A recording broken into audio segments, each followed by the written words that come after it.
একটা ছোট গ্রামে থাকত রবি নামে এক চঞ্চল ছেলে। পড়াশোনায় মোটামুটি, কিন্তু একটা খারাপ অভ্যাস ছিল।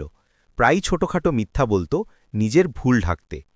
আহা, আবার স্কুলে দেরি হয়ে গেল। এখন কি বলবো স্যারকে? রবি, আজ আবার দেরি কেন? স্যার, পথে গুরু রাস্তা আটকে রেখেছিল, তাই আসতে দেরি হলো। স্যার কিছু না বলে হাসলেন, কিন্তু পরের দিনও রবি দেরি করল। আবার অন্য অজুহাত দিল। স্যার, আজ আবার বৃষ্টি পড়েছিল, তাই আসতে পারিনি। স্যার এবারও কিছু বললেন না, কিন্তু পরীক্ষার দিনে বড় বিপদে পড়ল রবি। তার বই খুঁজে পাচ্ছিল না। ও না, আমার বই নেই। স্যারকে কি বলবো এখন? বলি, কেউ চুরি করেছে? রবি, তুমি ঠিক করে খুঁজেছ? তোমার বই তোমার ব্যাগেই তো আছে। স্যার, আমি ভুল বলেছিলাম। দুঃখিত স্যার, আমি আর কখনো মিথ্যা বলবো না। সেদিন থেকে রবি প্রতিজ্ঞা করল, সত্যের পথেই চলবে।